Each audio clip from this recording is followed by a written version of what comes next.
Time is short, workload is long. Maths questions linger, answers wrong.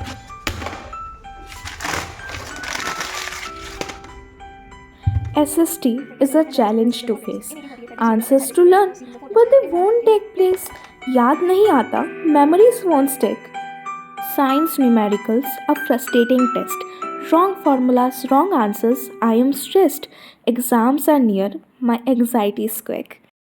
Hey everyone, this is me Alina and I welcome you all to my YouTube channel. So this video is going to be how I am preparing for my board exams in the last 30 days. Recently, I have been facing some problems regarding my studies. So what happens is that whenever I revise any particular chapter and after watching the lecture and revising my notes of that chapter, I am able to solve the questions. But when I solve a mixed bag, यानी जब मैं sample papers solve करती हूँ तब किसी ना किसी questions में मुझे doubt हो जाता है. I guess ये problems हम सबके साथ ही common है. So now in order to solve this problem, I have decided that I will be solving at least one sample paper of any subject every day. So इसलिए मैंने order किए थे physics वाला के sample papers. So अभी मैं आप लोगों को review देने वाली हूँ sample paper book की, आपको इसमें क्या क्या features available है. सो एट फर्स्ट आपको इस बुक में एक पेज मिल जाता है जिसमें दिया गया है एकदम डिटेल्ड वे में कि आपको OMR जो शीट है अपनी वो एग्ज़ाम में कैसे फिल करनी होती है. उसके साथ यहाँ पर आपको मिल जाता है CBSE के पास्ट 5 years पेपर के एनालिसिस कि कौन से चैप्टर्स से कितने वेटेज का क्वेश्चन कौन से ईयर में पूछा गया है. फिर you get a time structuring वाला चार्ट. सो इस चार्ट की हेल्प से आप अच्छे से अपना टाइम मैनेज कर सकते हो कि कौन से क्वेश्चन में आपको कितना टाइम देना चाहिए. लाइक MCQ 20 है तो 20 MCQs के लिए एटलीस्ट आप 2 मिनट्स दो पर क्वेश्चन. तो ये सारा अच्छे से समझाया गया है. फिर यहाँ पर क्वेश्चंस के टाइपोलॉजी भी दिए गए हैं कि जो हमारा 2019 से 2024 जो हमारा बोर्ड हुआ था उसमें क्वेश्चन के पैटर्न में कैसा चेंजेस आया है. फिर आपको इसमें रिवीजन चीट शीट्स भी मिल जाती है और 100 मोस्ट प्रोबेबल क्वेश्चंस भी. उसके साथ ही जो सैम्पल पेपर्स है वो 3 टाइप्स में अवेलेबल है, easy, medium and hard. So as per your preparation and convenience आप सॉल्व कर सकते हो.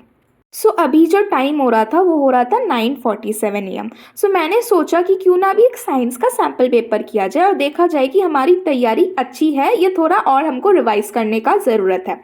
तो यहाँ पर मैंने 3 आवर्स का टाइमर सेट किया था और मैं सेक्शन ए जो कि हमारा MCQ वाला पोर्शन होता है वहाँ से मैं क्वेश्चन सॉल्व कर रही थी. सो टिल नाउ जितने भी सैम्पल पेपर्स मैंने सॉल्व किए उसको एनालाइज किया जाए. जो मेरे मार्क्स है ना वो ज़्यादातर MCQs में ही 1-2 मार्क्स डिडक्ट हो रहे हैं. तो इसलिए मुझे MCQs में ज़्यादा फोकस करना पड़ेगा और स्पेशली जो असर्शन रीजनिंग वाले क्वेश्चंस हैं तो आपको भी वैसे क्वेश्चंस में ही फोकस करना चाहिए. और ये सारे टाइप के क्वेश्चंस आपको इस बुक में ऑलरेडी प्रोवाइडेड है. और जो MCQs है ना वो सच में बॉस लेवल वाले MCQs हैं, मैं सच बोल रही हूँ. सो रिसेंटली मुझे एक कमेंट रिसीव हुआ था जिसमें उन्होंने बोला था कि वो 3 आवर्स कंसिस्टेंसी के साथ एग्जामिनेशन हॉल में वो नहीं बैठ पाते जिसकी वजह से उनकी सिली मिस्टेक्स हो जाती है. सो इस प्रॉब्लम को भी सॉल्व करने के लिए आप क्या कर सकते हो, आप घर में ही जब भी सैम्पल पेपर सॉल्व कर रहे हो तो आप 3 आवर्स का टाइमर लगाकर सॉल्व करो. और जैसे कि किसी किसी टॉपिक्स में अगर बेसिक्स क्लियर नहीं है, जैसे मेरा भी सोशल साइंस में ये प्रॉब्लम होता है, तो आप NCERT को रीड कर सकते हो और उस कॉन्सेप्ट को अच्छे से समझकर फिर से उसके क्वेश्चन सॉल्व कर सकते हो जिससे आपका वो कॉन्सेप्ट एकदम क्रिस्टल क्लियर हो जाए. और एक और निंजा टेक्निक जो आप यूज़ कर सकते हो कि जब आपको OMR फिल करने का टाइम मिलता है ना उसमें जल्दी से OMR फिल करके आप MCQs को जल्दी सॉल्व कर सकते हो जिससे आपका MCQs सॉल्व करने में कम टाइम लगेगा. सो यहाँ पर मेरा साइंस का सैम्पल पेपर ऑलमोस्ट हो गया था. फिर मैंने अपने आंसर्स चेक किए थे और मुझे इसमें मिले थे 73 आउट ऑफ 80. तो मुझे और थोड़ा वर्क करना है और जो भी मेरे मिस्टेक्स हुए थे उसको भी मैंने नोट डाउन कर लिया था. तो आपको भी मैं यही सजेस्ट करूँगी कि आप ज़्यादा से ज़्यादा सैम्पल पेपर्स करो, अपनी मिस्टेक्स को एनालाइज करो, जिस कॉन्सेप्ट में आप अटक रहे हो या जिसके क्वेश्चन आपसे नहीं बन रहे हैं उस कॉन्सेप्ट को फिर से रिवाइज करो और उसको समझ लो और फिर से आप सैम्पल पेपर सॉल्व करो.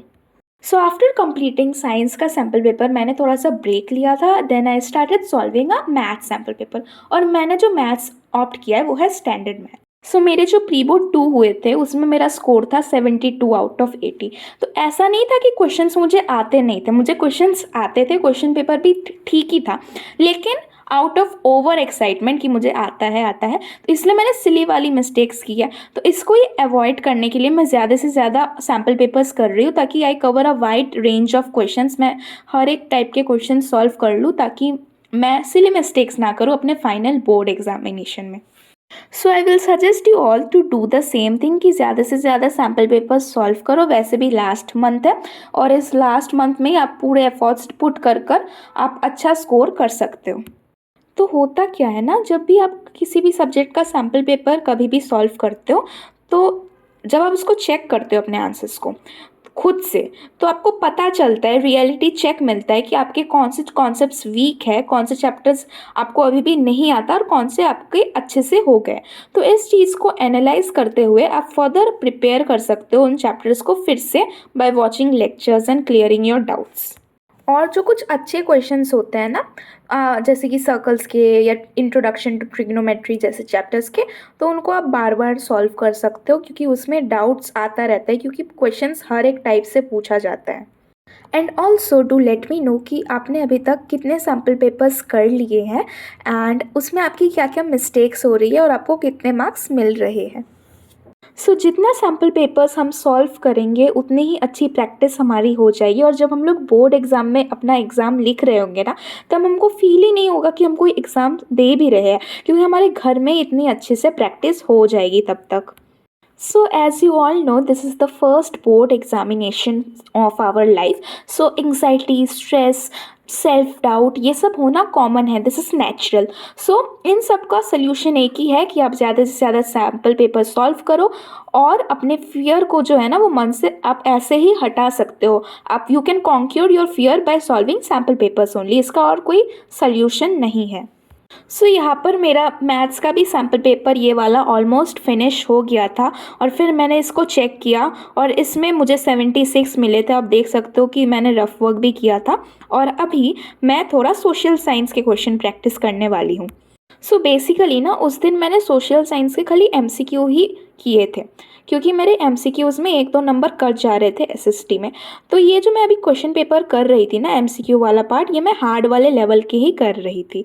तो मैं आंसर्स आप देख सकते हो मैं लिख रही हूँ क्योंकि हमको एग्जामिनेशन हॉल में भी ऑप्शन के साथ आंसर लिखना है, वरना हमको पार्शियल क्रेडिट मिलेगा, ऐसा हमारे टीचर्स ने बोला था। तो इसलिए मैं लिख कर ही MCQs की भी प्रैक्टिस कर रही थी। और MCQs SST के सही होने के लिए आपको जो चैप्टर है वो एकदम डेप्थ में डिटेल में समझना पड़ेगा, तो आप NCERT रीडिंग कर सकते हो इसके लिए। सो ये जो MCQs थे ना ये थोड़े से हार्ड थे, हार्ड इन द सेंस कि थोड़े सोचने वाले। तो यहाँ पर मेरा फिनिश हो गया था और फिर मैंने एक्सप्लेनेशन वाला पेज यहाँ पर प्रोवाइडेड था, उससे अपने MCQs को इवेलुएट किया। तो यहाँ पर मुझे 17 मिल रहा था 20 में से। ये MCQ जो था ना इसका आगे मैंने करेक्ट आंसर लिखा था, फिर मुझे कन्फ्यूजन हो गया था तो मैंने गलत आंसर कर दिया, तो इसलिए मेरा ये एक मिस्टेक हो गया था। और बाकी के जो 2 थे वो मैं फिर से देख लूँगी कि मेरा क्या मिस्टेक हुआ था। मैंने उस दिन इतना ही पढ़ा था और नहीं मैं पढ़ पाई थी। So that's it for today guys. I hope कि ये वीडियो आपके लिए हेल्पफुल रही होगी एंड आपको थोड़ा मोटिवेशन भी मिला होगा। And also, if you want to purchase PW sample papers, I have already given the Amazon link in the description below, and also I will be providing it in the pinned comment. And अगर आप इस book को PW store से purchase कर रहे हो, so don't forget to use my code FLAME150 for an extra discount. So thank you so much for watching. मिलते हैं जल्दी एक न्यू अमेजिंग ब्लॉग के साथ, तब तक के लिए bye bye and take care.